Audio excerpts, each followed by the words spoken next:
First of all, apologies to the sound quality of the video, but we are definitely out in the wild now, in a very big garden indeed, somewhere in Uruguay. And this beautiful, incredible setting here at Rancho Quiora, somewhere in Uruguay. A secret film garden, as it were. We're inspired, so we're going to talk about how 6 ways you can save Star Wars, the entire legacy, in episode 9. But let's face facts here, folks. This is just one of probably a gajillion opinions on how the film franchise should end that are floating around the internet, or that will float around the internet in the next 2 years. All we know now is that they're probably working on a script right now, and as we know, script development and story ideas, if they're on a leash of time, you've only got this amount of time to get it done, things start to really fucking fall apart. Unless you're a really good writer. And that's why we're going to start with the question, who the fuck is Chris Terrio? If you look at his back catalogue of films, for example, and this is not a personal attack on Chris. In fact, he's been very lucky. And in fact, he's the luckiest scriptwriter in the history of script writing, at least in the last 20 years, because not only did he, was he given an Oscar for Argo. Argo, who the fuck talks about that film nowadays? Okay, this guy was given Batman vs Superman to write, and he wrote that script. Then he was given Justice League, and he was, he did the screenplay. I'm looking at IMDb right now. He's got Richard II coming up. He's got Justice League Part 2, I'm pretty sure. And now he's got Star Wars Episode 9 with JJ.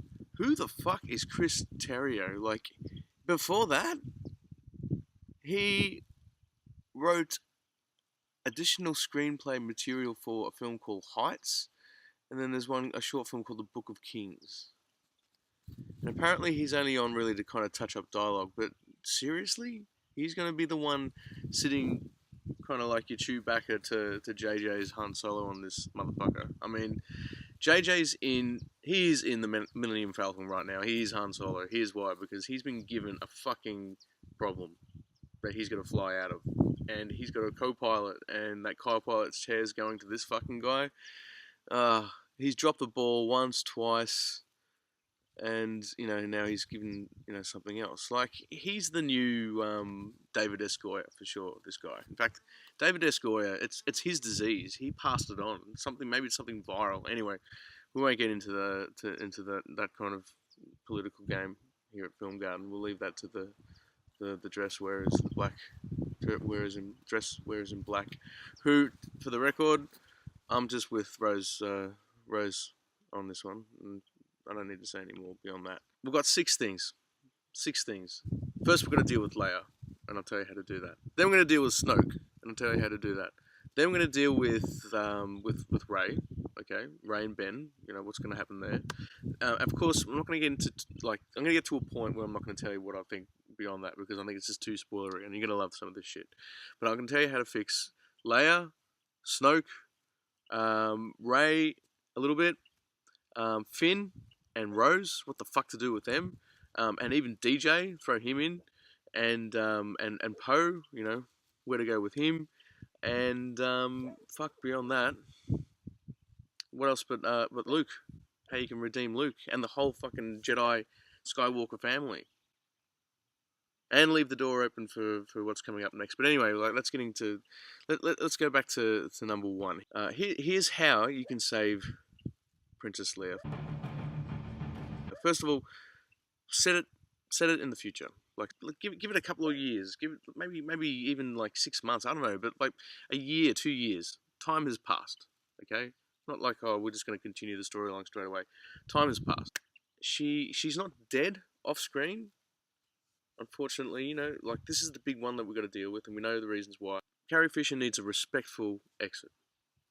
They've got to deal with this Hollywood issue of how do you kill off a character who's already dead, who died between films, who's been set up as being alive, and the third one's supposed to be about her, blah, blah, blah.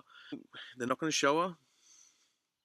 They're not going to regenerate her. They're not going to recast her. So you can use the camera in ways that you can still show her without showing her. You know what I mean? Like there are ways you can still have her still be alive. In fact, she is still alive, but she's in a coma. And in fact, the comas have been coming in and out for the last few years because of the incident of her flying off into space. And these comas get worse, and each time could be the last time. And this is kind of she's on a deathbed. And by the way, that's where the rebels are at. They're basically camping in a place as kind of like cool as this in Uruguay, and there's like literally like a refugee camp that's been built over because of this war for the last few years, and you've got all the people who've been running away from all these kind of rich kind of situations, like the kids in the stable and the force kind of thing. Anyway, so they've got that's basically where Leia's at. She's got this fucking beautiful kind of like tent on its own, and she's been on a deathbed. In fact, she's suffering, and she's suffering because she's not dead. She's still like, and everything that's happening in the force, she can kind of feel. So she's lying there, just kind of like, you don't see her. You just see maybe her hands, or you see some of her hair, or you see some of her dress, and you don't even. And maybe characters, maybe one character comes in and kind of pays their respects, but beyond, well, we'll get to who that character will be. Anyway, so that's Leia. So just kind of like let her just kind of be there in heaven, like in presence, but not there. For at least part of the film, at least for the first part. In fact, spoilers: Kylo comes in and kills her. He gets to the camp, and eventually he burns down the tent. But he puts her out of her suffering at the same time. You could argue because like he's there in a different. He's passing over of her death is done in a different way than he did with Han. Like he tricked Han, and then he slaughtered Han. But this is a different way of kind of putting an end to the past, because she is suffering. Maybe she is suffering from how she survived, and he didn't kill her in The Last Jedi. The others did around her, and how did that moment affect him? We didn't even get to really see that. I mean, you see it, but you don't. He doesn't address it in any way. So maybe he comes back, and at a poignant stage of the film, he actually kills his mother. It's a different kind of killing. And if you want to get political about this, which they've already so they've already gone in that door, so to step back from that door would kind of be weird, because it looks like they're not kind of trying to do it anymore. But Disney, if they want to get political and talk about maybe, the case for euthanasia and to end people's suffering, and which is a political issue you might want to get behind if you want to or not. It's kind of, up there with veganism. Then, that's a possible way you can kind of deal with one of the hardest situations a filmmaker has to deal with right now. And who the fuck is Chris Terrio? Anyway, so that's Leia. Geez, gets me choked up even just kind of talking about it. But and it justifies the whole space flight thing too. It's like she did it, but maybe that's actually cost her life. And since she's in and out of a coma, maybe she has some kind of connection back with her, with her brother. I don't know. Anyway, let's deal with Snoke. Number 2, Snoke. In the pre-roll credits, in the pre-roll kind of, we discover that that there's been another, like, it's now the New Order. It's not the First Order, it's the New Order, and Kylo Ren is in charge. However, there are rumors of there being another kind of leader, another someone behind the curtain, and it turns out, right? And I don't know if this is kind of done off before the actual film, and it's in kind of like the years in between that's happened, but basically, Kylo Ren finds out that Snoke is actually one of 5 clones left over from the Clone Wars. Alright, okay, hear me out. So these guys are kind of like the last of a race of clones that have been dispatched, and who were around in their 30s when they were kind of like made to be soldiers in episode 3 or whatever, or episode 2. And so they've had some time pass, and by this timeline they're probably around the age of 90, and there's only like 5 of them left. And each time a Snoke cops it, another Snoke steps in and just replaces him. So at some point, and I don't know if you imagine this is a scene, but kind of Ben shows up and he's, he's got the throne now, and then he sits down, and then suddenly, Snoke walks in with his gold robe, and he's like, "What? Get out of my throne!" Like a sleazy little kind of bastard that he is. And Ben's like, what the fuck? I sawed you in half. What are you? And he's like, well, we are the last of the clones, and it could venture into kind of like really kind of comical without meaning to be, but basically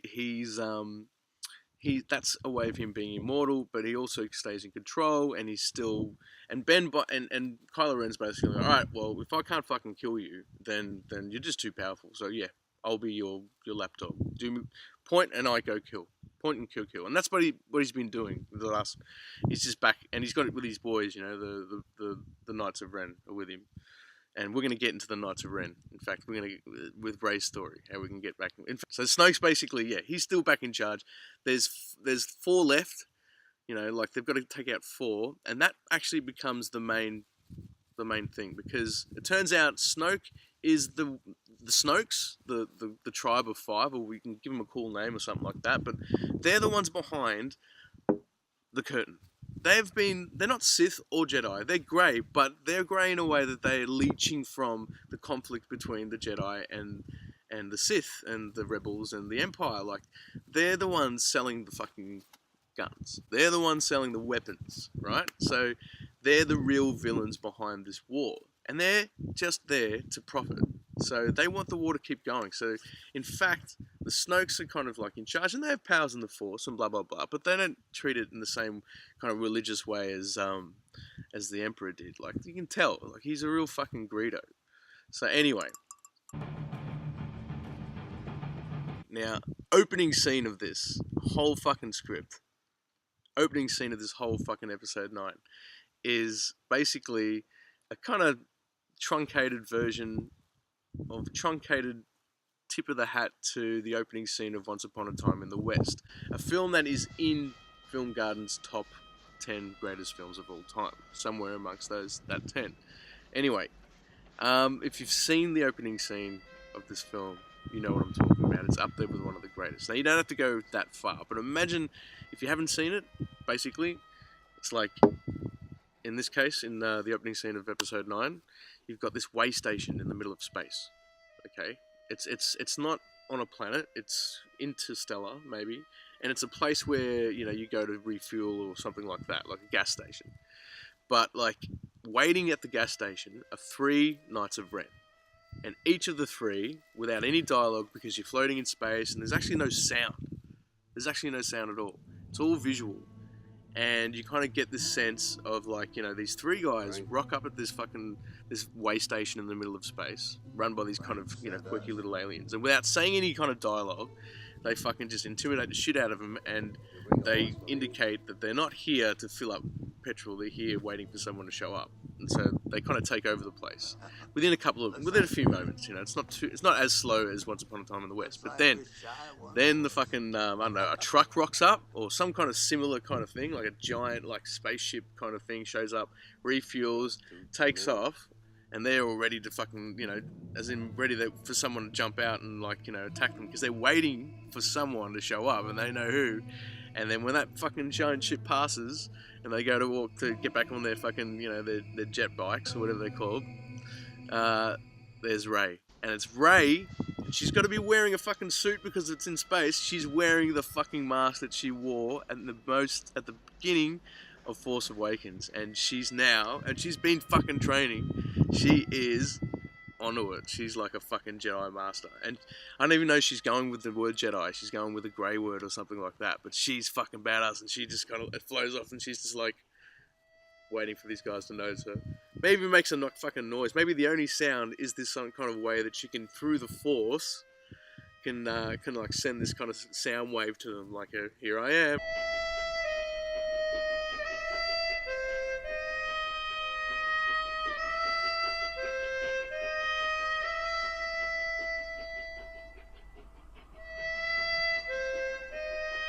And they turn around, a couple of lines, she's there to see Kylo Ren. She's there to see Ben. She thinks she can just kind of show up at his doorstep with his boys and say, "Take me to your leader."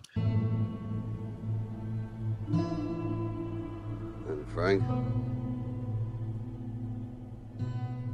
Frank sent us. Which is what she does. Take me to your leader.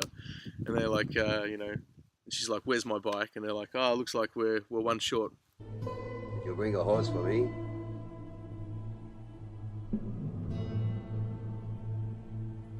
Well, looks like we're shy of one horse.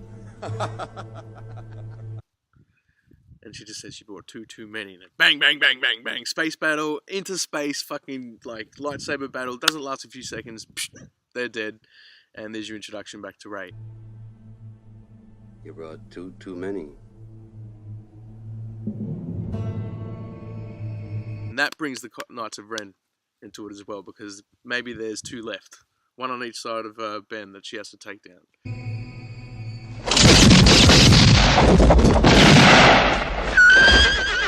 So imagine that as an opening. Oh, fucking watch the opening scene of Once Upon a Time in the West if you haven't already. It is incredible.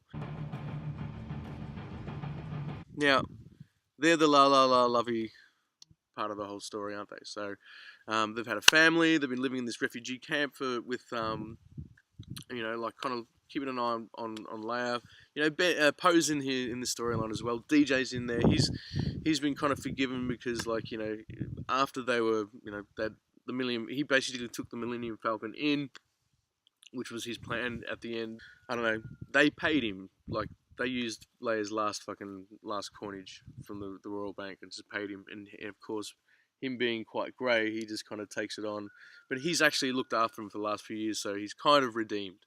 Although he's still, and Finn, he have a major issues, right, in this camp. Anyway, so I think this refugee camp, is the last bastion of hope for the rebels.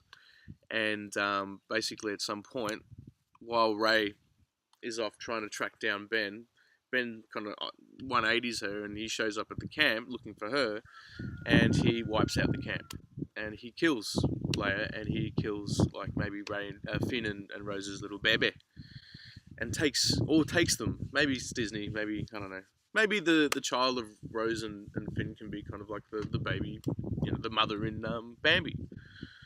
I don't know. Maybe maybe Maz is also in charge of this kind of this nowhere, this community in the bush, and maybe it's a bit hippie-ish, Maybe it's not so bad. Maybe they've been able to carve out a life. Again, apologies for the sound. Yes, they're a bit of a MacGuffin, so maybe after that, Rey's got to kind of track them down, and maybe Poe's and DJ got to try and kind of rescue them as well. But they end up kind of revealing, or their storyline has been triggered by their casino run in Last Jedi. Them discovering a new breed of soldier who, A, are fucking awesome, and B, can use the Force. Think the Matrix, a whole new generation of. And yeah, you know who I'm talking about. I'm talking about that kid with the fucking, the chimney sweeper. All right, so that gives the whole casino thing in The Last Jedi some real fucking meaning, other than just releasing the Black Stallion into the wild. So yeah, that's what you can do with Finn, and he's also, while he's been on this camp, he's this ties up with number 5, Phasma. While being on the rebel camp, he notices, because they've been building with numbers over the years, and now they've got maybe a few thousand there, and these are people who have been affected by the new order, and amongst them is this tall blonde woman who's scarred. And he's always been suspect as to who she is, because he saw her eye in the end, and she did survive. And we're talking about Captain Phasma here, folks. And maybe she's been disfigured, so she's been kicked off the New Order, and she's been relegated to being a refugee as well. And so now she's the scum that she keeps fucking talking about, and that gives her a character arc. And but Finn's kind of still, he sees her every now and then, and he's like, who the fuck is that? I know that's her. And people are like, shut up, man, you're just paranoid. That's not Phasma. Fuck. She was a woman.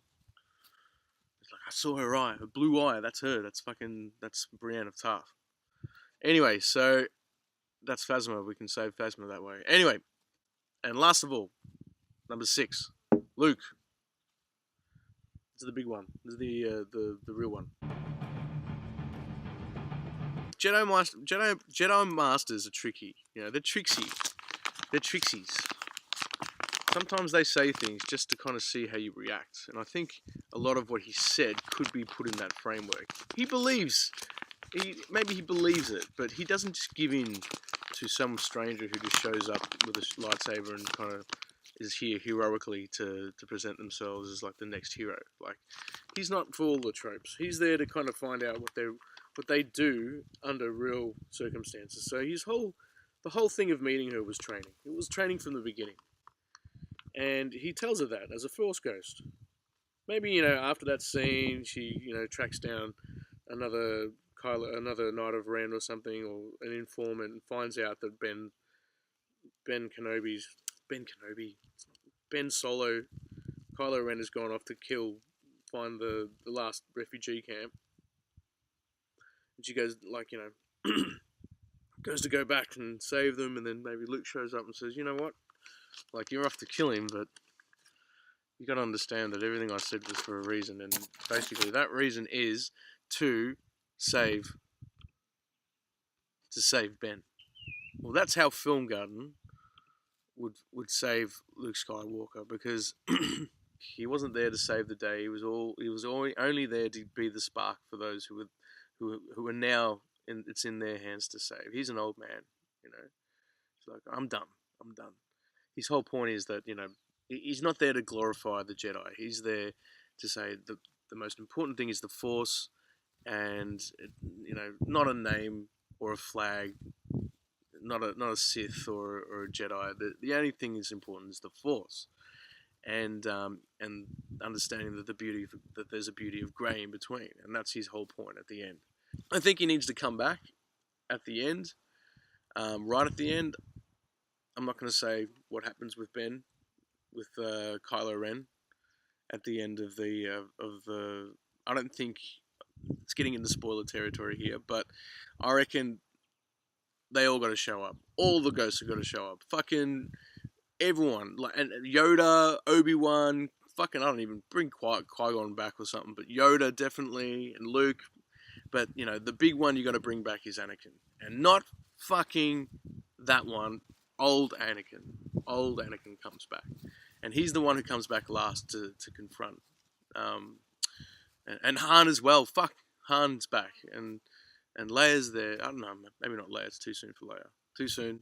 And then bring Anakin back as an old Anakin, and he says to him, you know, he tells him, "We forgive you, but you've got to live the rest of your life without us ever again.